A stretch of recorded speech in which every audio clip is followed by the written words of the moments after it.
कहानी से मैं अपनी बात शुरू करना चाहूंगा। बहुत वर्ष बीते, बहुत सदियां। किसी देश में एक बड़ा चित्रकार था।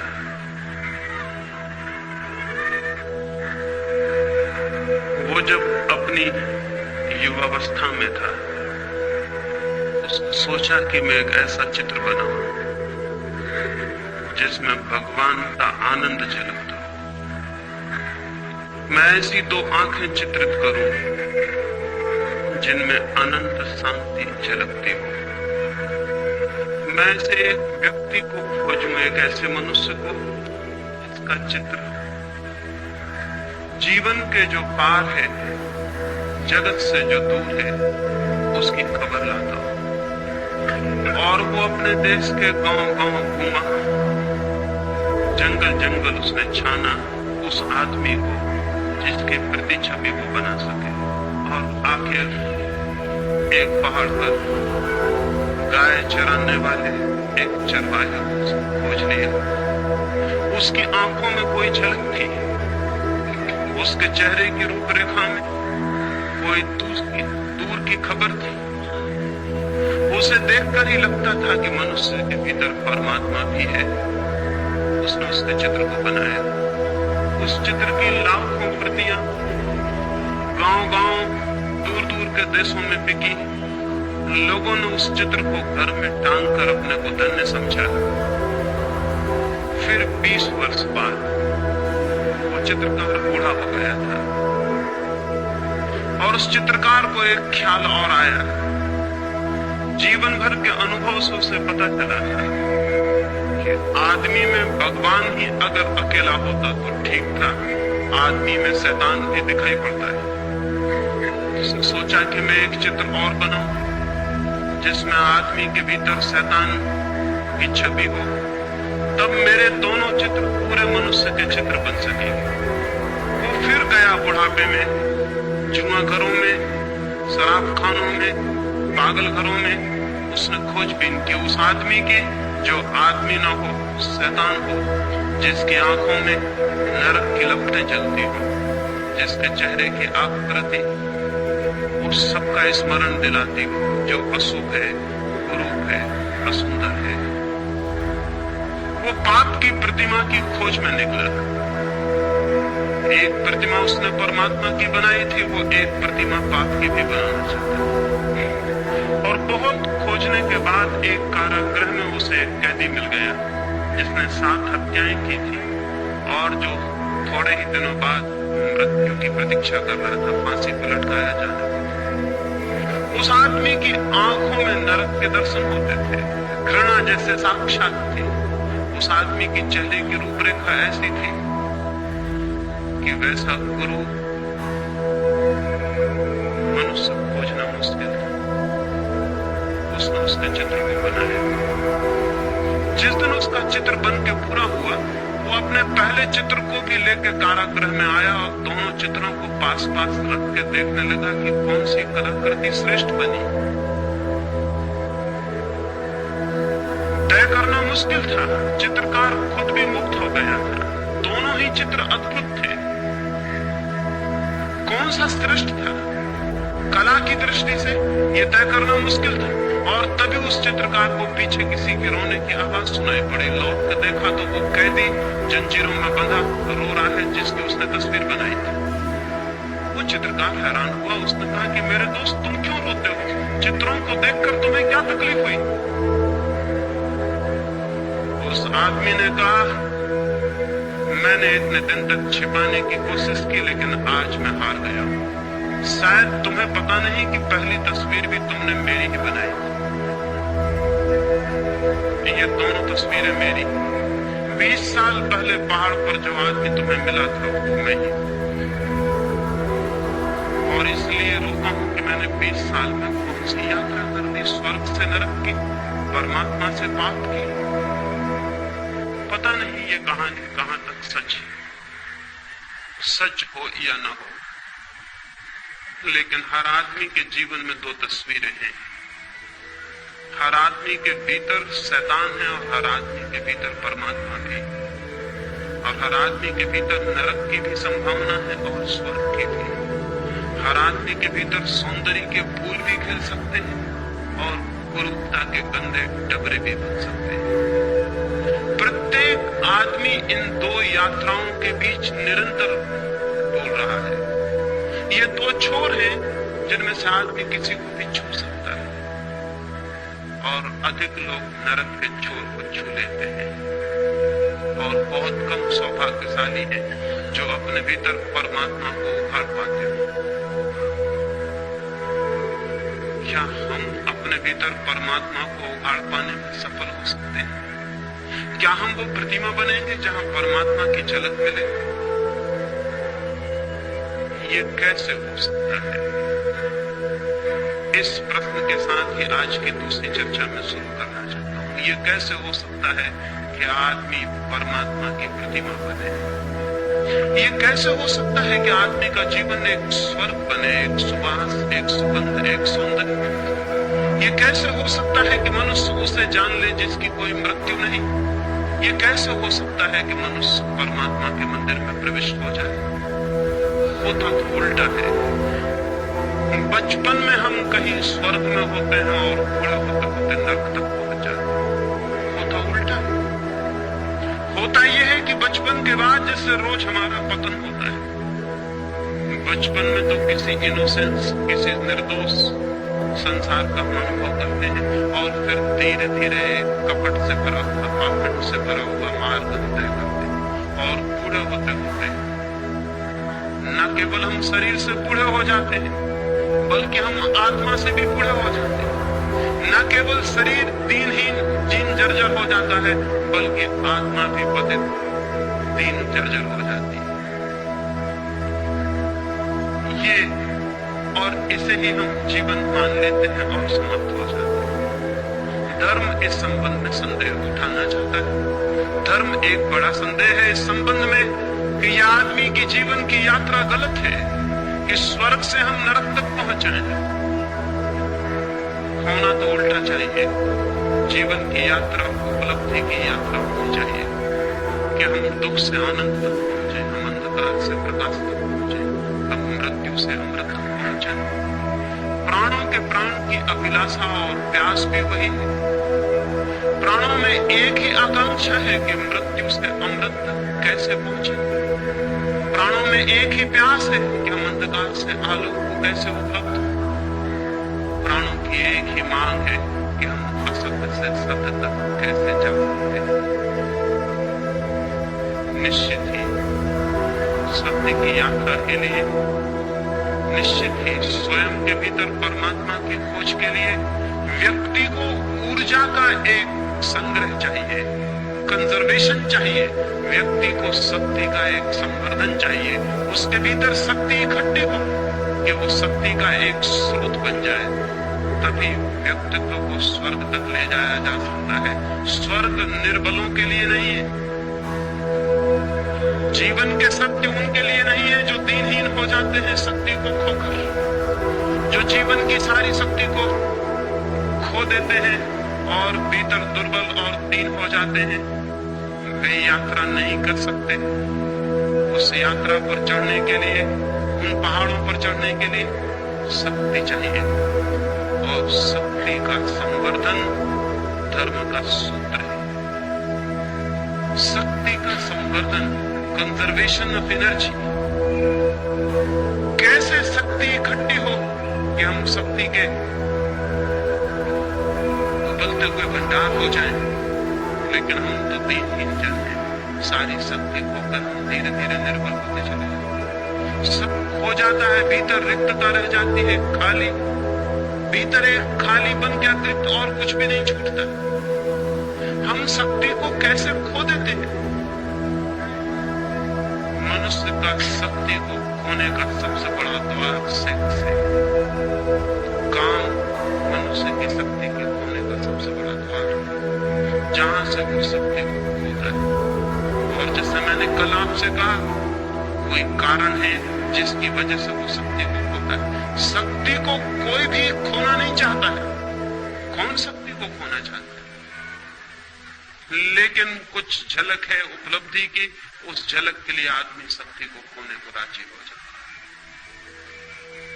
काम के क्षणों में कुछ अनुभव है, उस अनुभव के लिए आदमी सब कुछ खोने को तैयार हो जाता है। अगर वो अनुभव किसी और मार्ग से उपलब्ध हो सके तो मनुष्य सेक्स के माध्यम से शक्ति को खोने को कभी भी तैयार नहीं हो सकता। क्या और कोई द्वार है उस अनुभव को पाने का? क्या और कोई मार्ग है उस अनुभूति को उपलब्ध करने का, जहां हम अपने प्राणों की गहरी से गहराई में उतर जाते हैं, जहां हम जीवन का ऊंचा से ऊंचा शिखर छूते हैं, जहां हम जीवन की शांति और आनंद की एक झलक पाते हैं? क्या कोई और मार्ग है? क्या कोई और मार्ग है अपने भीतर पहुंच जाने का? क्या स्वयं की शांति और आनंद के स्रोत तक पहुंच जाने की और कोई सीढ़ी है? अगर वो सीढ़ी हमें दिखाई पड़ जाए तो जीवन में एक क्रांति घटित हो जाती है। आदमी काम के प्रति विमुख और राम के प्रति सन्मुख हो जाता है। एक क्रांति घटित हो जाती है, एक नया द्वार खुल जाता है। मनुष्य की जाति को अगर हम नया द्वार न दे सके तो मनुष्य एक रिपीटेटिव सर्किल में, एक पुनरुक्ति वाले चक्कर में घूमता है और नष्ट होता है। लेकिन आज तक सेक्स के संबंध में जो भी धारणाएं रही है, वो मनुष्य को सेक्स के अतिरिक्त नया द्वार खोलने में समर्थ नहीं बना पाई, बल्कि एक उल्टा उपद्रव हुआ।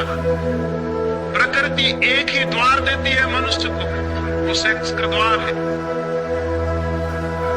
अब तक की शिक्षाओं ने वो द्वार भी बंद कर दिया और नया द्वार खोला नहीं। शक्ति भीतर घूमने लगी और चक्कर काटने लगी, और अगर नया द्वार शक्ति के लिए न मिले तो घूमती हुई शक्ति मनुष्य को विक्षिप्त कर देती है। और विक्षिप्त मनुष्य फिर न केवल उस द्वार से जो सेक्स का सहज द्वार था निकलने की चेष्टा करता है, वो दीवारों और खिड़कियों को तोड़कर भी उसकी शक्ति बाहर बहने लगती है। वो अप्राकृतिक मार्गों से भी सेक्स की शक्ति बाहर बहने लगती है। ये दुर्घटना घटी है। ये मनुष्य जाति के बड़े से बड़े दुर्भाग्यों में से एक है। नया द्वार नहीं खोला गया और पुराना द्वार बंद कर दिया गया। इसलिए मैं सेक्स के विरोध में, दुश्मनी के लिए, दमन के लिए अब तक जो भी शिक्षाएं दी गई हैं, सबके स्पष्ट विरोध में खड़ा हूं। उन सारी शिक्षाओं से मनुष्य की सेक्सुअलिटी बढ़ी है, कम नहीं हुई, बल्कि विकृत हुई। क्या करें, लेकिन कोई और मार्ग बोला जा सकता है? मैंने आपसे कल कहा, संभोग के क्षण की जो प्रतीति है, वो प्रतीति दो बातों की है, टाइमलेसनेस और इगोलेसनेस। समय शून्य हो जाता है और अहंकार विलीन हो जाता है। समय शून्य होने से और अहंकार विलीन होने से हमें उसका एक झलक मिलती है जो हमारा वास्तविक जीवन, लेकिन क्षण भर की झलक और हम वापस अपनी जगह खड़े हो जाते हैं और एक बड़ी ऊर्जा, एक बड़ी वैद्युतिक शक्ति का प्रवाह है जिसमें हम खो देते हैं। फिर उस झलक की याद, स्मृति मन को पीड़ा देती रहती है। हम वापस उस अनुभव को पाना चाहते हैं, वापस उस अनुभव को पाना चाहते हैं। और वो झलक कितनी छोटी है, एक क्षण में खो जाती है, ठीक से उसकी स्मृति भी नहीं रह जाती कि क्या थी झलक, हमने क्या जाना था। बस एक धुन, एक अर्ज, एक पागल प्रतीक्षा रह जाती है फिर उस अनुभव को पाने की। और जीवन भर आदमी इसी चेष्टा में संलग्न रहता है, लेकिन उस झलक को एक क्षण से ज्यादा नहीं पा सकता है। वही झलक ध्यान के माध्यम से भी उपलब्ध होती है। मनुष्य की चेतना तक पहुंचने के दो मार्ग हैं, काम और ध्यान, सेक्स और मेडिटेशन। सेक्स प्राकृतिक मार्ग है जो प्रकृति ने दिया हुआ है, जानवरों को भी दिया हुआ है, पक्षियों को भी दिया हुआ है, पौधों को भी दिया हुआ है, मनुष्यों को भी दिया हुआ है। और जब तक मनुष्य केवल प्रकृति के दिए हुए द्वार का उपयोग करता है, तब तक वो पशुओं से ऊपर नहीं हो सकता। वो सारा द्वार तो पशुओं के लिए भी उपलब्ध है। मनुष्यता का प्रारंभ उस दिन से होता है जिस दिन से मनुष्य सेक्स के अतिरिक्त एक नया द्वार खोलने में समर्थ हो जाता है। उसके पहले हम मनुष्य नहीं है, नाम मात्र को मनुष्य। उसके पहले हमारे जीवन का केंद्र पशु का केंद्र है, प्रकृति का केंद्र है। तब तक हम उसके ऊपर नहीं उठ पाए, उसे ट्रांसेंड नहीं कर पाए, उसका अतिक्रमण नहीं कर पाए। तब तक हम पशुओं की भांति ही जीते हैं। हमने कपड़े मनुष्यों के पहन रखे, हमने भाषा मनुष्यों की बोलते, हमने सारा रूप मनुष्यों का पैदा कर रखा है, लेकिन भीतर गहरे से गहरे मन के तल पर हम पशुओं से ज्यादा नहीं होते, नहीं हो सकते हैं। और इसलिए जरा सा मौका मिल जाए और हमारी मनुष्यता को जरा सी छूट मिल जाए तो हम तत्काल पशु हो जाते हैं। हिंदुस्तान पाकिस्तान का बंटवारा हुआ और हमें दिखाई पड़ गया कि आदमी के कपड़ों के भीतर जानवर बैठा हुआ है। हमें दिखाई पड़ गया कि वो लोग जो कल मस्जिद में प्रार्थना करते थे और मंदिर में गीता पढ़ते थे, वो क्या कर रहे हैं? वो हत्याएं कर रहे हैं, वो बलात्कार कर रहे हैं, वो सब कुछ कर रहे हैं। वही लोग जो मंदिरों मस्जिदों में दिखाई पड़ते थे, वही लोग बलात्कार करते हुए दिखाई पड़ने लगे। क्या हो गया है? अभी दंगा फसाद हो जाए, अभी यहाँ दंगा हो जाए और यही आदमी को दंगे में मौका मिल जाएगा अपनी आदमी से छुट्टी ले लेने और फौरन वो जो भीतर छिपा हुआ पशु प्रकट हो जाए। वो हमेशा तैयार है,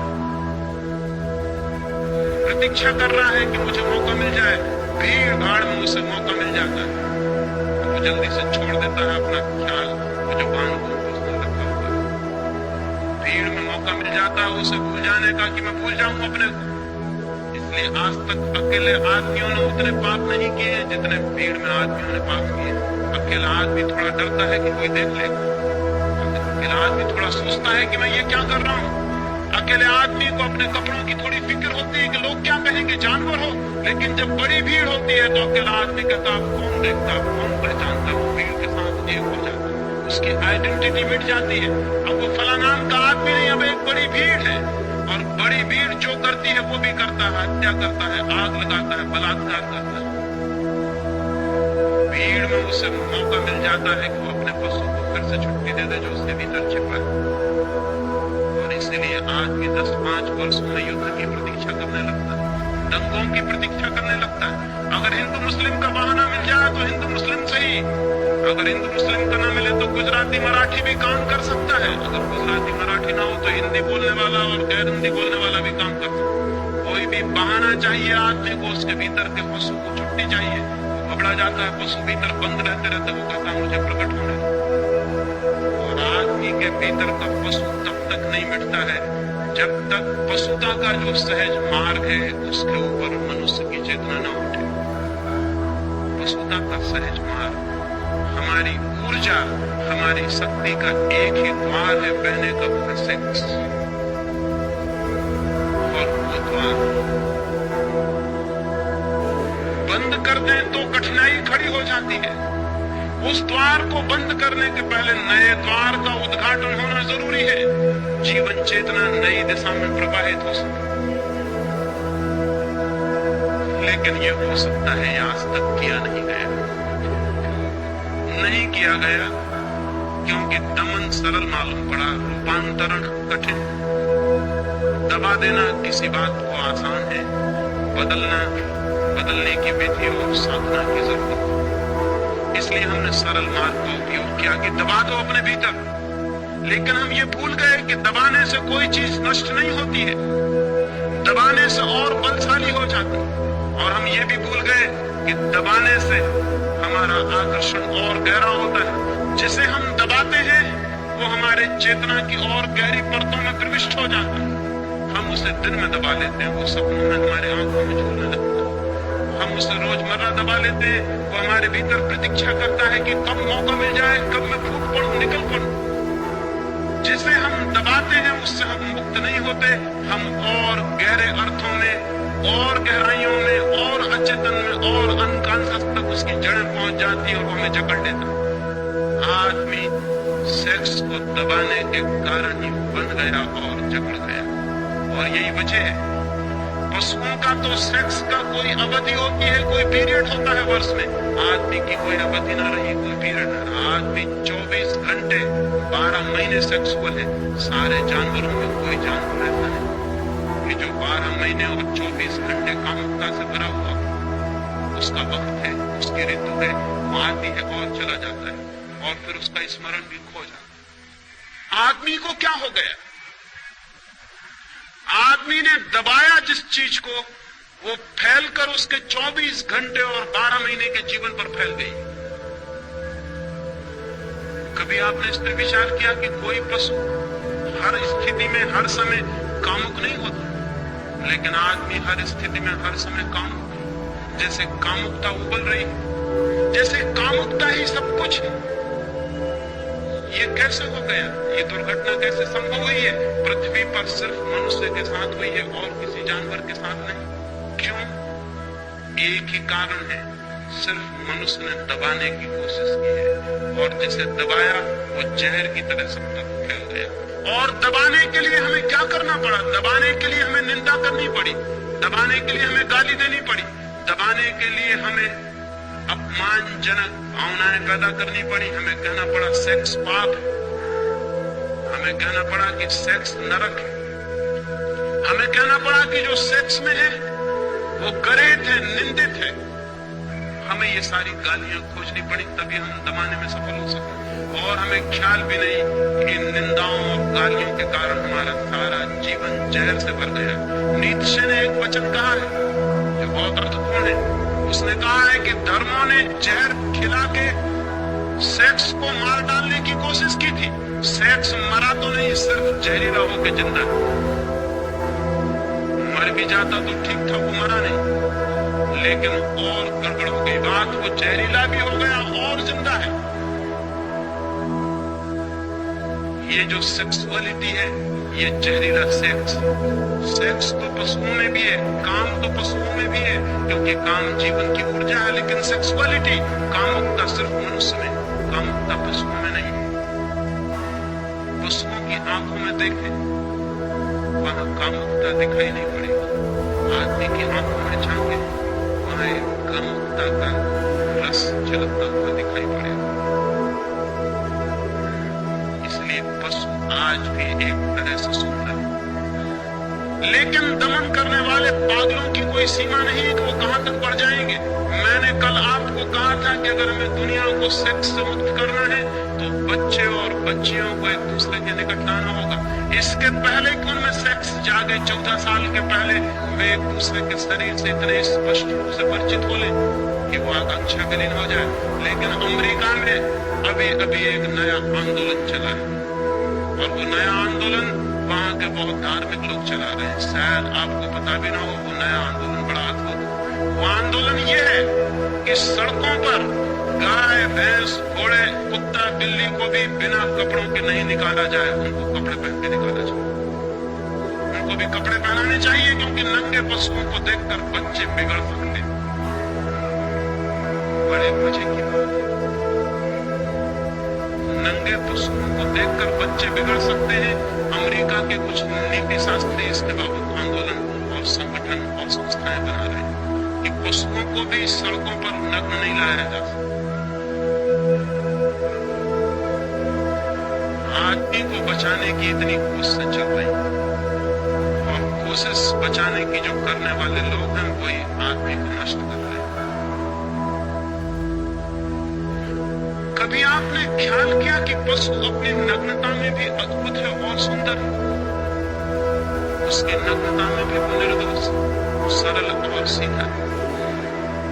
कभी आपको पशु नग्न है ये भी ख्याल शायद ही आया हो? जब तक कि आपके भीतर बहुत नंगापन न छिपा हो, तब तक आपको पशु नंगा नहीं दिखाई पड़ सकता। लेकिन वे जो भयभीत लोग हैं, वे जो डरे हुए लोग हैं, वे भय और डर के कारण सब कुछ कर रहे हैं आज तक, और उनके सब करने से आदमी रोज नीचे से नीचे उतरता जा रहा है। जरूरत तो यह है कि आदमी भी किसी दिन इतना सरल हो कि नग्न खड़ा हो सके, निर्दोष और आनंद से भरा हो। जरूरत तो यह है जैसे महावीर जैसा व्यक्ति नग्न खड़ा हो गया। लोग कहते हैं कि उन्होंने कपड़े छोड़े, कपड़ों का त्याग किया। मैं कहता हूं न कपड़े छोड़े न कपड़ों का त्याग किया, चित्त इतना निर्दोष हो गया होगा, इतना इनोसेंट जैसे छोटे बच्चों का, तो वे नग्न खड़े हो गए। क्योंकि ढांकने को जब कुछ भी नहीं रह जाता तो आदमी नग्न हो सकता है। जब तक ढांकने को कुछ है हमारे भीतर, तब तक आदमी अपने को छिपाएगा। जब ढांकने को कुछ भी नहीं है तो नग्न हो सकता है। चाहिए तो एक ऐसी पृथ्वी कि आदमी भी इतना सरल होगा कि नग्न होने में भी उसे कोई पश्चाताप, कोई पीड़ा न होगा, नग्न होने में उसे कोई अपराध न होगा। आज तो हम कपड़े पहनकर भी अपराधी मालूम होते हैं, हम कपड़े पहन के भी नंगे हैं, और ऐसे लोग भी रहे हैं जो नग्न होकर भी नग्न नहीं थे। नंगापन मन की एक वृत्ति है, सरलता, निर्दोष चित्त, फिर नग्नता भी सार्थक हो जाती है, अर्थपूर्ण हो जाती है, वो भी एक सौंदर्य ले लेती है। लेकिन अब तक आदमी को जहर पिलाया गया है, और जहर का परिणाम ये हुआ कि हमारा सारा जीवन एक कोने से लेकर दूसरे कोने तक विषाक्त हो गया। स्त्रियों को हम कहते हैं पति को परमात्मा समझना, और उन स्त्रियों को बचपन से सिखाया गया है कि सेक्स पाप, नरक, वे कल विवाहित होंगी। वे उस पति को कैसे परमात्मा मान सकेंगी जो उन्हें सेक्स में और नरक में ले जा रहा। एक तरफ हम सिखाते हैं पति परमात्मा है, और पत्नी का अनुभव कहता है कि यही पहला पापी है जो मुझे नरक में घसीट रहा है। एक बहन ने मुझे आकर कहा पिछली मीटिंग में, जब मैं यहाँ बोला भारतीय विद्या भवन में, तो एक बहन मेरे पास उस दिन आई और उसने कहा कि मैं बहुत गुस्से में हूं, बहुत क्रोध में हूं। सेक्स तो बड़ी घृणित चीज है, सेक्स तो पाप है, आपने सेक्स की इतनी बात क्यों की? मैं तो घृणा करती हूं सेक्स। अब ये पत्नी है, इसका पति है, इसके बच्चे हैं, बच्चियां हैं, और ये पत्नी सेक्स को घृणा करती है। ये पति को कैसे प्रेम कर सकती है जो इसे सेक्स में ले जा रहा है? ये उन बच्चों को कैसे प्रेम कर सकती है जो सेक्स से पैदा हो रहे हैं? इसका प्रेम जहरीला रहेगा, इसके प्रेम में जहर छिपा रहेगा। पति और इसके बीच एक बुनियादी दीवार खड़ी रहेगी, बच्चों और इसके बीच एक बुनियादी दीवार खड़ी रहेगी, क्योंकि वो सेक्स की दीवार और सेक्स की कंडेमनेशन की वृत्ति बीच में खड़ी है। ये बच्चे पाप से आए, ये पति और मेरे बीच पाप का संबंध, और जिनके साथ पाप का संबंध है उनके प्रति हम मैत्रीपूर्ण हो सकते हैं, पाप के प्रति हम मैत्रीपूर्ण हो सकते हैं। सारी दुनिया का ग्रस्त जीवन नष्ट किया है सेक्स को गाली देने वाले, निंदा करने वाले लोग, और उन्होंने इसे नष्ट करके जो दुष्परिणाम लाए हैं वो ये नहीं है कि सेक्स से लोग मुक्त हो गए हों। जो पति अपनी पत्नी और अपने बीच एक दीवार पाता है पाप की, वो पत्नी से कभी भी तृप्ति अनुभव नहीं कर पाता। आसपास की स्त्रियों को खोजता है, वेश्याओं को खोजता है, खोजेगा। अगर पत्नी से उसे तृप्ति मिल गई होती तो शायद इस जगत की सारी स्त्रियां उसके लिए माँ और बहन हो जाती। लेकिन पत्नी से भी तृप्ति न मिलने के कारण सारी स्त्रियां उसे पोटेंशियल औरतों की तरह, पोटेंशियल पत्नियों की तरह मालूम पड़ती है, जिनको पत्नी में बदला जा सकता है। ये स्वाभाविक है, ये होने वाला था, क्योंकि जहां तृप्ति मिल सकती थी वहां जहर है, वहां पाप है, और तृप्ति नहीं मिलती, और वो चारों तरफ भटकता है और खोजता है, और क्या क्या इजादें करता है खोज के आदमी। अगर उन सारी इजादों को हम सोचने बैठे तो घबरा जाएंगे कि आदमी ने क्या क्या इजादें की। लेकिन एक बुनियादी बात पर ख्याल नहीं किया कि वो जो प्रेम का कुआं था, वो जो काम का कुआं था, वो जहरीला बना दिया गया। और जब पति और पत्नी के बीच जहर का भाव, घबराहट का भाव, पाप का भाव, तो फिर ये पाप की भावना रूपांतरण नहीं करने देगी।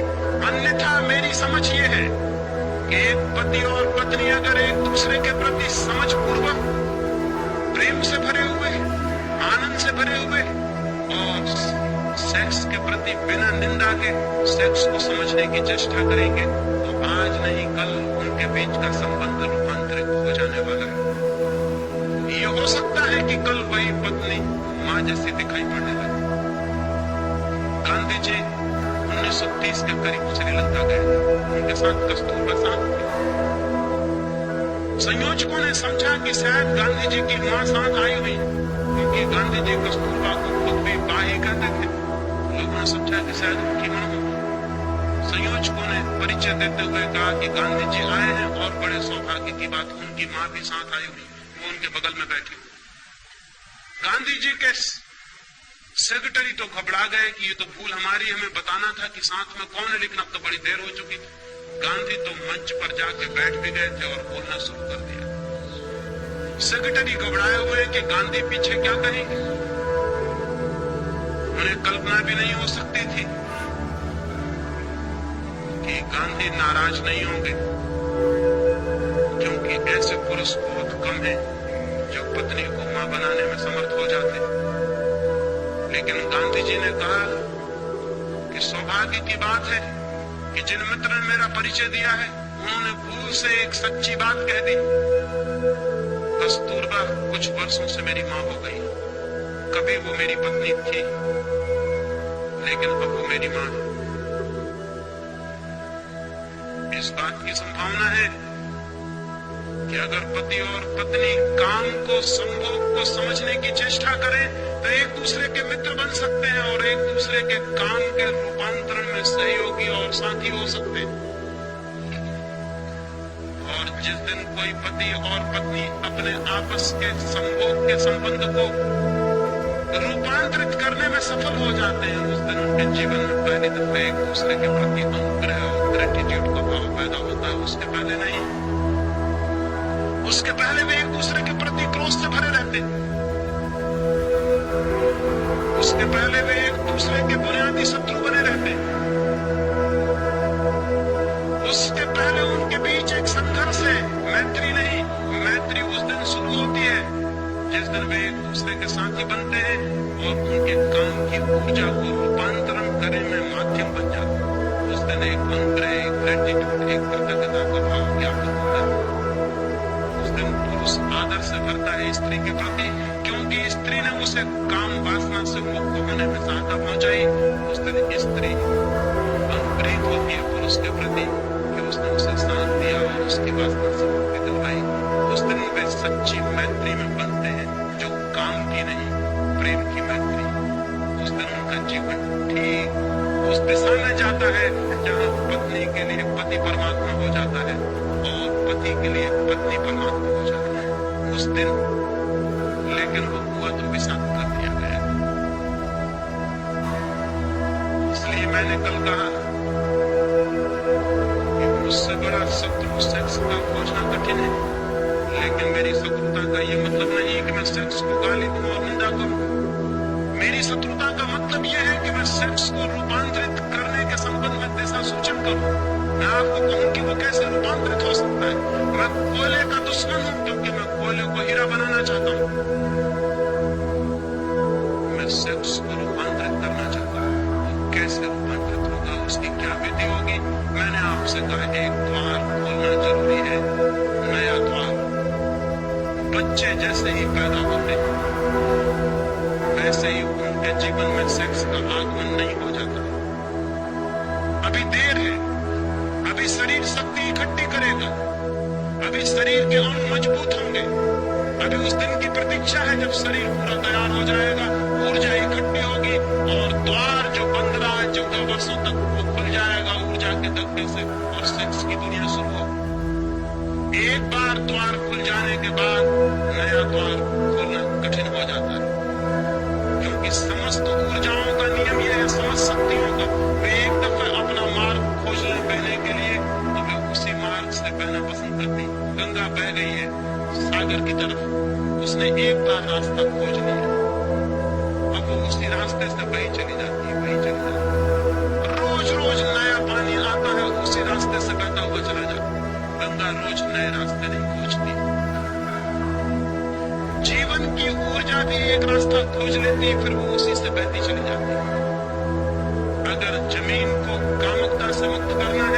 सेक्स का रास्ता खोलने से पहले नया रास्ता, ध्यान का रास्ता तोड़ देना जरूरी है। एक एक छोटे बच्चे को ध्यान की अनिवार्य शिक्षा और दीक्षा मिलनी चाहिए। तो हम उसे सेक्स के विरोध की दीक्षा देते हैं, जो कि अत्यंत मूर्खतापूर्ण है। सेक्स के विरोध की दीक्षा नहीं देनी है, शिक्षा देनी है ध्यान की, पॉजिटिव। तो ध्यान को कैसे उपलब्ध हो, और बच्चे ध्यान को जल्दी उपलब्ध हो सकते हैं क्योंकि अभी उनकी ऊर्जा का कोई भी द्वार खुला नहीं, अभी द्वार बंद, अभी ऊर्जा संरक्षित, अभी कहीं भी नए द्वार पर धक्के दिए जा सकते हैं और नया द्वार खोला जा सकता है। फिर यही बूढ़े हो जाएंगे और इन्हें ध्यान में पहुंचना अत्यंत कठिन हो जाएगा। ऐसे ही जैसे एक नया पौधा पैदा होता है, उसकी शाखाएं कहीं भी झुक जाती हैं, कहीं भी झुकाई जा सकती हैं, फिर वही बूढ़ा वृक्ष हो जाता है। फिर हम उसकी शाखाओं को झुकाने की कोशिश करते हैं, फिर शाखाएं टूट जाती हैं, झुकती नहीं। बूढ़े लोग ध्यान की चेष्टा करते हैं दुनिया में, जो बिल्कुल ही गलत है। ध्यान की सारी चेष्टा छोटे बच्चों पर की जानी चाहिए। लेकिन मरने के करीब पहुंच के आदमी ध्यान में उत्सुक होता है, पूछता है ध्यान क्या, योग क्या, हम कैसे शांत हो जाएं? जब जीवन की सारी ऊर्जा खो गई, जब जीवन के सब रास्ते सख्त और मजबूत हो गए, जब झुकना और बदलना मुश्किल हो गया, तब वो पूछता है अब मैं कैसे बदल जाऊं? एक पैर आदमी कब्र में डाल लेता है और दूसरा पैर बाहर रखते पूछता है ध्यान का कोई रास्ता है?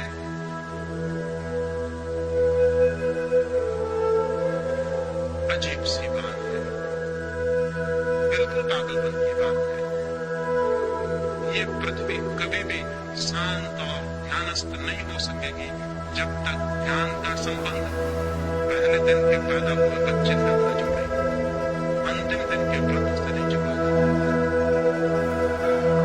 व्यर्थ ही हमें बहुत श्रम उठाना पड़ता है बाद के दिनों में शांत होने के लिए, जो कि पहले एकदम हो सकता है। छोटे बच्चों को ध्यान की दीक्षा काम के रूपांतरण का पहला चरण, शांत होने की दीक्षा, निर्विचार होने की दीक्षा, मौन होने की दीक्षा।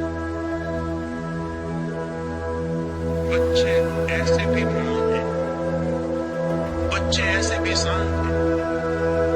अगर उन्हें थोड़ा सा दिशा दी जाए और उन्हें मौन और शांत होने के लिए घड़ी भर की शिक्षा दी जाए, तो जब वे 14 वर्ष के होने के करीब आएंगे, जब काम जगेगा, तब तक उनका एक द्वार खुल चुका होगा, शक्ति इकट्ठी होगी और जो द्वार खुला है उसी द्वार से बहनी शुरू हो जाएगी। उन्हें शांति का, आनंद का, कालहीनता का, निरअहंकार भाव का अनुभव सेक्स के बहुत अनुभव के पहले उपलब्ध हो जाए।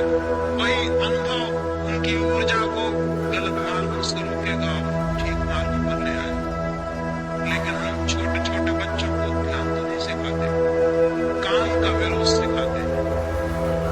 पाप है, गंदगी है, कुरूपता है, बुराई है, नरक है, ये सब हम बताते हैं। और इस सब के बताने से कुछ भी फर्क नहीं पड़ता, कुछ भी फर्क नहीं पड़ता, बल्कि हमारे बताने से वे और भी आकर्षित होते हैं और तलाश करते हैं कि क्या है ये गंदगी, क्या है ये नरक, जिसके लिए बड़े इतने भयभीत और बेचैन हैं। और फिर थोड़े ही दिनों में उन्हें ये भी पता चल जाता है कि बड़े जिस बात से हमें रोकने की कोशिश कर रहे हैं वो दिन रात उसी में लीन। और जिस दिन उन्हें ये पता चल जाता है, माँ बाप के प्रति सारी श्रद्धा समाप्त हो जाती है। माँ बाप के प्रति श्रद्धा समाप्त करने में शिक्षा का हाथ नहीं है। माँ बाप के प्रति श्रद्धा समाप्त करने में माँ बाप का अपना हाथ है। आप जिन बातों के लिए बच्चों को गंदा कहते हैं, बच्चे बहुत जल्दी पता लगा लेते हैं। सारी गंदगियों में आप गली बाती लवली,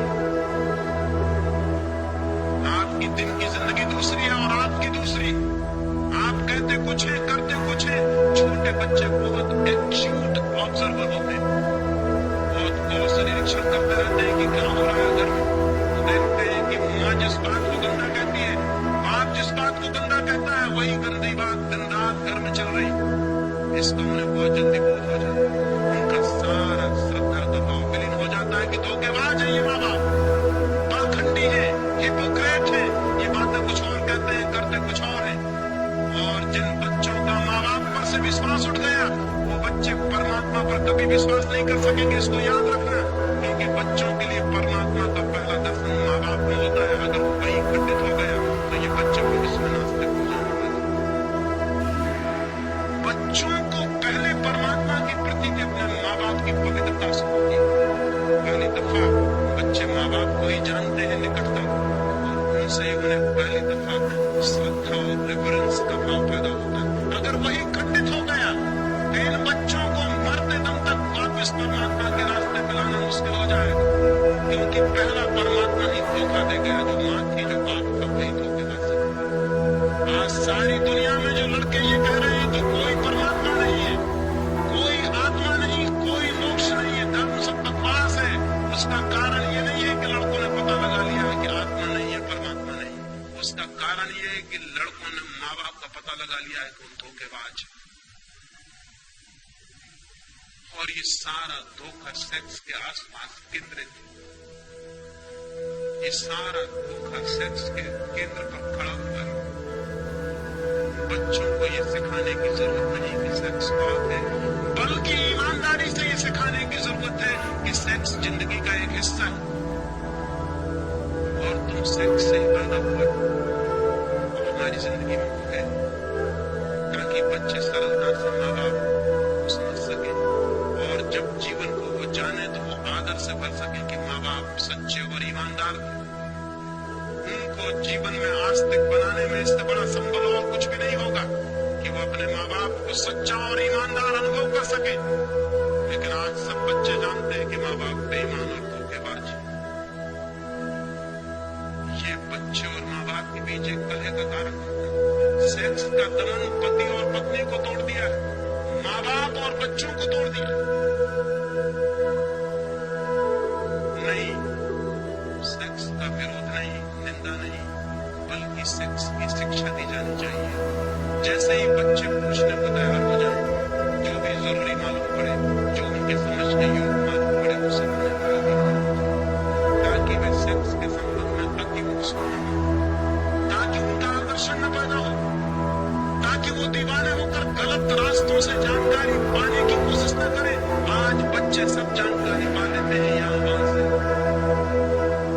गलत मार्गों से, गलत लोगों से उन्हें जानकारी मिलती है जो जीवन भर उन्हें पीड़ा देती। और माँ बाप और उनके बीच एक मौन की दीवार होती है, जैसे माँ बाप को कुछ भी पता नहीं और बच्चों को भी कुछ पता नहीं। उन्हें सेक्स की सम्यक शिक्षा मिलनी चाहिए, राइट एजुकेशन। और दूसरी बात, उन्हें ध्यान की दीक्षा मिलनी चाहिए। कैसे मौन हो, कैसे शांत हो, कैसे निर्विचार हो। और बच्चे तत्क्षण निर्विचार हो सकते हैं, मौन हो सकते हैं, शांत हो सकते हैं। 24 घंटे में 1 घंटे अगर बच्चों को घर में मौन में ले जाने की व्यवस्था हो, निश्चित ही वे मौन में तभी जा सकेंगे जब आप भी उनके साथ मौन बैठ सकें। हर घर में 1 घंटा मौन का अनिवार्य होना चाहिए। एक दिन खाना न मिले घर में तो चल सकता है, लेकिन 1 घंटा मौन के बिना घर नहीं चल सकता। अगर झूठा है, उस घर को परिवार कहना गलत है। जिस परिवार में 1 घंटे की मौन की दीक्षा है, वो 1 घंटे का मौन 14 वर्षों में उस दरवाजे को तोड़ देगा, रोज धक्के मारेगा, उस दरवाजे को तोड़ देगा जिसका नाम ध्यान है। जिस ध्यान से मनुष्य को समयहीन, टाइमलेसनेस, इगोलेसनेस, अहंकार शून्य अनुभव होता है, जहां से आत्मा की झलक मिलती है। वो झलक सेक्स के अनुभव के पहले मिल जानी जरूरी। अगर वो झलक मिल जाए तो सेक्स के प्रति अतिशय दौड़ समाप्त करें, तो चाहे नए मार्ग से मिले। ये मैं पहला चरण कहता हूँ। ब्रह्मचर्य की साधना में, सेक्स के ऊपर उठने की साधना में, सेक्स की ऊर्जा के ट्रांसफॉर्मेशन के लिए पहला चरण है ध्यान और दूसरा चरण है प्रेम। बच्चे को बचपन से ही प्रेम की दीक्षा दी जानी चाहिए। हम अब तक यही सोचते रहे हैं कि प्रेम की शिक्षा मनुष्य को सेक्स में ले जाएगी। ये बात अत्यंत भ्रांत है। सेक्स की शिक्षा तो मनुष्य को प्रेम में ले जा सकती है, लेकिन प्रेम की शिक्षा कभी किसी मनुष्य को सेक्स में नहीं ले जाती। बल्कि सच्चाई उल्टी है। जितना प्रेम विकसित होता है उतनी ही सेक्स की ऊर्जा प्रेम में रूपांतरित होकर बढ़नी शुरू हो जाती है। जो लोग जितने कम प्रेम से भरे होते हैं उतने ही ज्यादा कामुक होंगे, उतने ही सेक्सुअल होंगे। जिनके जीवन में जितना कम प्रेम है उनके जीवन में उतनी ही ज्यादा घृणा होगी। जिनके जीवन में जितना कम प्रेम है उनके जीवन में उतना ही विद्वेष होगा। जिनके जीवन में जितना कम प्रेम है उनके जीवन में उतनी ही ईर्ष्या होगी। जिनके जीवन में जितना कम प्रेम है उतनी ही उनके जीवन में प्रतिस्पर्धा होगी। जिनके जीवन में जितना कम प्रेम है उनके जीवन में उतनी चिंता और दुख होगा। दुख, चिंता, ईर्ष्या, घृणा, द्वेष, इन सबसे जो आदमी जितना ज्यादा घिरा है उसकी शक्तियां सारी की सारी भीतर इकट्ठी हो जाती है। उनके निकास का कोई मार्ग नहीं रह जाता। उनके निकास का एक ही मार्ग रह जाता है, वो सेक्स। प्रेम शक्तियों का निकास होता है। प्रेम बहाव है।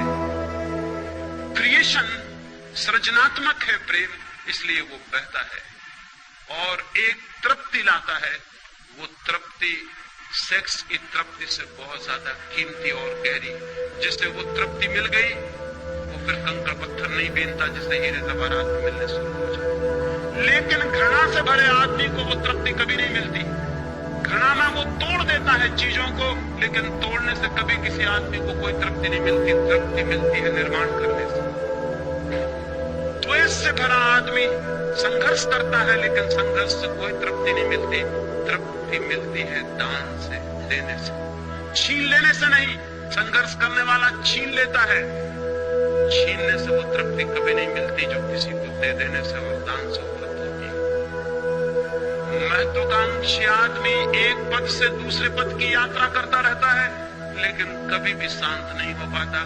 शांत वे होते हैं जो पदों की यात्रा नहीं बल्कि प्रेम की यात्रा करते हैं, जो प्रेम के एक तीर्थ से दूसरे तीर्थ की यात्रा करते हैं। जितना आदमी प्रेम पूर्ण होता है उतना तृप्ति, एक कंटेंटमेंट, एक गहरा संतोष, एक आनंद का भाव, एक उपलब्धि का भाव उसके प्राणों के रग रग में बहने लगता है।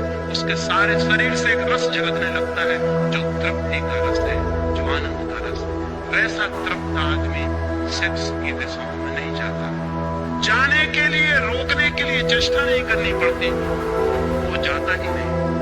क्योंकि यही तृप्ति क्षण भर को सेक्स से मिलती थी, प्रेम से ये तृप्ति 24 घंटे को मिल जाती। तो दूसरी दिशा है कि व्यक्तित्व का अधिकतम विकास प्रेम के मार्ग पर होना चाहिए। हम प्रेम करें, हम प्रेम दें, हम प्रेम में जिए। और जरूरी नहीं है कि हम प्रेम मनुष्य को ही देंगे तभी प्रेम की दीक्षा होगी। प्रेम की दीक्षा तो पूरे व्यक्तित्व के प्रेम पूर्ण होने की दीक्षा है। वो तो टू बी लविंग होने की दीक्षा है। एक पत्थर को भी हम उठाएं तो ऐसे उठा सकते हैं जैसे मित्र को उठा रहे हैं, और एक आदमी का हाथ भी हम ऐसे पकड़ सकते हैं जैसे शत्रु का हाथ पकड़े हुए। एक आदमी वस्तुओं के साथ भी प्रेमपूर्ण व्यवहार कर सकता है। एक आदमी आदमियों के साथ भी ऐसा व्यवहार करता है जैसा वस्तुओं के साथ भी नहीं करना चाहिए। घृणा से भरा हुआ आदमी वस्तुएं समझता है मनुष्य को, प्रेम से भरा हुआ आदमी वस्तुओं को भी व्यक्तित्व देता है। एक फकीर से मिलने एक जर्मन यात्री गया हुआ, वो किसी क्रोध में होगा, उसने दरवाजे पर जोर से जूते खोल दिए। जब जूतों को पटका, धक्का दिया दरवाजे को जोर से। क्रोध में आदमी जूते भी खोलता है तो ऐसे जैसे जूते दुश्मन, दरवाजा भी खोलता है तो ऐसे जैसे दरवाजे से कोई झगड़ा हो। दरवाजे को धक्के देकर वो भीतर गया, उस फकीर से जाकर नमस्कार किया। उस फकीर ने कहा कि नहीं, अभी मैं नमस्कार का उत्तर न दे सकूंगा, पहले तुम दरवाजे से और जूतों से क्षमा मांगो। आदमी ने कहा पागल हो गए, दरवाजों और जूतों से क्षमा? क्या उनका भी कोई व्यक्तित्व है? उस फकीर ने कहा तुमने क्रोध करते समय कभी भी न सोचा कि इनका कोई व्यक्तित्व है। तुमने जूते ऐसे पटके जैसे उनमें जान हो, जैसे उनका कोई कसूर हो। तुमने दरवाजा ऐसा खोला जैसे तुम दुश्मन हो। नहीं, जब तुमने क्रोध करते वक्त उनका व्यक्तित्व मान लिया तो पहले जाओ क्षमा मांग के आ जाओ, तब मैं तुमसे आगे बात करूं, अन्यथा मैं बात करने को नहीं। अब वो आदमी दूर जर्मनी से उस फकीर को मिलने गया था। इतनी सी बात पर मुलाकात न हो सकेगी, मजबूरी थी। उसे जाकर दरवाजे पर हाथ जोड़ के क्षमा मांगनी पड़ी कि मित्र क्षमा कर दो। जूतों को कहना पड़ा माफ करिए, भूल हो गई हमने जो आपको इस भांति गुस्से में खोला। उस जर्मन यात्री ने लिखा है कि लेकिन जब मैं क्षमा मांग रहा था तो पहले तो मुझे हंसी आई कि मैं क्या पागलपन कर रहा हूं, लेकिन जब मैं क्षमा मांग चुका तो मैं हैरान हुआ। मुझे एक इतनी शांति मालूम हुई जिसकी मुझे कल्पना नहीं हो सकती थी कि दरवाजे और जूतों से क्षमा मांग के शांति मिल सकती। मैं जाकर उस फकीर के पास बैठा, हंसने लगा। उसने कहा अब ठीक, अब कुछ बात हो सकती है, तुमने थोड़ा प्रेम जाहिर किया, अब तुम संबंधित हो सकते हो, समझ भी सकते हो, क्योंकि अब तुम प्रफुल्लित हो, अब तुम आनंद से भर गए हो। सवाल मनुष्यों के साथ ही प्रेमपूर्ण होने का नहीं, प्रेमपूर्ण होने का है। ये सवाल नहीं है कि माँ को प्रेम दो, ये गलत बातें हैं। जब कोई माँ अपने बच्चे को कहती है कि मैं तेरी माँ हूं इसलिए प्रेम कर, तब वो गलत शिक्षा दे रही है, क्योंकि जिस प्रेम में इसलिए लगा हुआ है देयरफॉर वो प्रेम झूठा है। जो कहता है इसलिए प्रेम करो कि मैं बाप हूं, वो गलत शिक्षा दे रहा है। वो कारण बता रहा है प्रेम का। प्रेम अकारण होता है, प्रेम कारण सहित नहीं होता। माँ कहती मैं तेरी माँ हूं, मैंने तुझे इतने दिन पाला पोसा बड़ा किया इसलिए प्रेम कर, वो वजह बता रही, प्रेम खत्म हो गया। अगर वो प्रेम भी होगा तो बच्चा झूठा प्रेम दिखाने की कोशिश करेगा, क्योंकि ये माँ है इसलिए प्रेम दिखाना पड़ेगा। नहीं, प्रेम की शिक्षा का मतलब है प्रेम का कारण नहीं, प्रेम पूर्ण होने की सुविधा और व्यवस्था कि बच्चा प्रेम पूर्ण हो सके। जो माँ कहती मुझसे प्रेम कर क्योंकि मैं माँ हूं, वो प्रेम नहीं सिखा रही। उसे ये कहना चाहिए कि ये तेरा व्यक्तित्व, ये तेरे भविष्य, ये तेरे आनंद की बात है कि जो भी तेरे मार्ग पे पड़ जाए तो उससे प्रेम पूर्ण हो। पत्थर पड़ जाए, फूल पड़ जाए, आदमी पड़ जाए, जानवर पड़ जाए। ये सवाल जानवर को प्रेम देने का नहीं, फूल को प्रेम देने का नहीं, माँ को प्रेम देने का नहीं, तेरे प्रेम पूर्ण होने का है, क्योंकि तेरा भविष्य इस पर निर्भर करेगा कि तू कितना प्रेम पूर्ण है, तेरा व्यक्तित्व कितना प्रेम से भरा हुआ है, उतना तेरे जीवन में आनंद की संभावना बढ़ेगी। प्रेम पूर्ण होने की शिक्षा चाहिए मनुष्य, तो वो कामुकता से मुक्त हो सकता है। लेकिन हम तो प्रेम की कोई शिक्षा नहीं देते, हम तो प्रेम का कोई भाव वादा नहीं करते। हम तो प्रेम के नाम पर भी जो बातें करते हैं वो झूठी सिखाते हैं उनको। क्या आपको पता है कि एक आदमी एक के प्रति प्रेमपूर्ण और दूसरे के प्रति घृणापूर्ण हो सकता है? यह संभव है। प्रेमपूर्ण आदमी प्रेमपूर्ण होता है, आत्मा से कोई संबंध नहीं है उस बात का। अकेले में बैठता है तो भी प्रेमपूर्ण होता है, कोई नहीं होता तो भी प्रेमपूर्ण होता है। प्रेमपूर्ण होना उसके स्वभाव की बात है, वो आपसे संबंधित होने का सवाल नहीं। क्रोधी आदमी अकेले में भी क्रोधपूर्ण होता है, घृणा से भरा आदमी अकेले में भी घृणा से भरा होता है। वो अकेले भी बैठा है तो आप उसको देख के कह सकते हैं कि ये आदमी क्रोधी है, हालांकि वो किसी पर क्रोध नहीं कर रहा, लेकिन उसका सारा व्यक्तित्व क्रोधी है।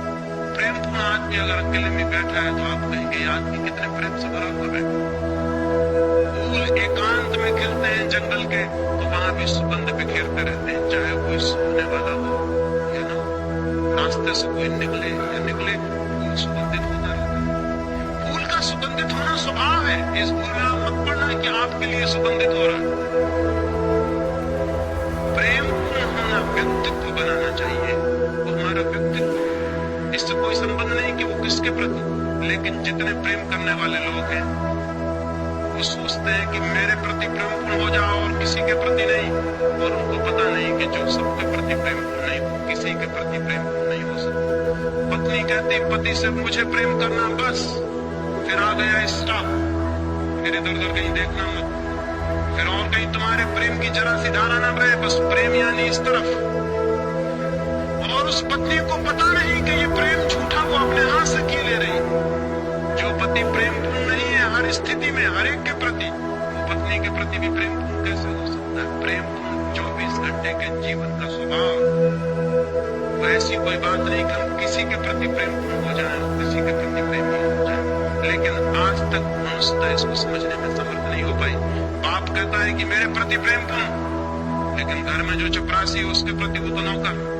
लेकिन उसे पता नहीं कि जो बेटा एक बूढ़े नौकर के प्रति प्रेम पूर्ण नहीं हो पाया है, वो बूढ़ा नौकर भी किसी का बाप है। वो आज नहीं कल जब उसका बाप भी बूढ़ा हो जाएगा, उसके प्रति भी प्रेम पूर्ण नहीं रह जाएगा। तब ये बाप पछताएगा कि मेरा लड़का मेरे प्रति प्रेम पूर्ण नहीं। लेकिन इस बाप को पता ही नहीं कि लड़का प्रेम पूर्ण हो सकता था उसके प्रति भी, अगर जो भी आसपास थे सबके प्रति प्रेम पूर्ण होने की शिक्षा दी गई होती तो इसके प्रति भी प्रेम पूर्ण होता। प्रेम स्वभाव की बात है, संबंध की बात नहीं। प्रेम रिलेशनशिप नहीं है, प्रेम है स्टेट ऑफ माइंड, उसके व्यक्तित्व का भीतरी अंग। तो हमें प्रेम पूर्ण होने की दूसरी दीक्षा दी जानी चाहिए एक एक चीज के प्रति। अगर बच्चा एक किताब को भी गलत ढंग से रखे तो गलती बात है, उसे उसी क्षण टोकना चाहिए कि तुम्हारे व्यक्तित्व के लिए शोभादायक नहीं, कि तुम इस भांति किताब को रखो। कोई देखेगा, कोई सुनेगा, कोई पाएगा कि तुम किताब के साथ दुर्व्यवहार किए हो, तुम एक कुत्ते के साथ गलत ढंग से पेश आए हो। ये तुम्हारे व्यक्तित्व की गलती है। एक फकीर के बाबत मुझे ख्याल आता है, एक छोटा सा फकीर का झोपड़ा। रात थी, जोर से वर्षा होती थी, रात के 12 बजे होंगे। फकीर और उसकी पत्नी दोनों सोते थे। किसी आदमी ने दरवाजे पर दस्तक दी। छोटा था झोपड़ा, कोई शायद शरण चाहता है। उसकी पत्नी से उसने कहा कि द्वार खोल दे। कोई द्वार पर खड़ा है, कोई यात्री, कोई अपरिचित मित्र। सुनते हैं उसकी बात, उसने कहा कोई अपरिचित मित्र। हमारे तो जो परिचित हैं वो भी मित्र नहीं होते। उसने कहा कोई अपरिचित मित्र, ये प्रेम का भाव। कोई अपरिचित मित्र द्वार पर खड़ा है, द्वार खोल। उसकी पत्नी ने कहा लेकिन जगह तो बहुत कम है, हम 2 के लायक ही मुश्किल से है, कोई तीसरा आदमी भीतर आएगा तो हम क्या करेंगे। उस फकीर ने कहा पागल, ये किसी अमीर का महल नहीं है कि छोटा पड़ जाए, ये गरीब की झोपड़ी। अमीर का महल छोटा पड़ जाता है हमेशा, एक मेहमान आ जाए तो महल छोटा पड़ जाता है। ये गरीब की झोपड़ी है। उसकी पत्नी ने कहा इसमें झोपड़ी अमीर और गरीब का क्या सवाल, जगह छोटी है।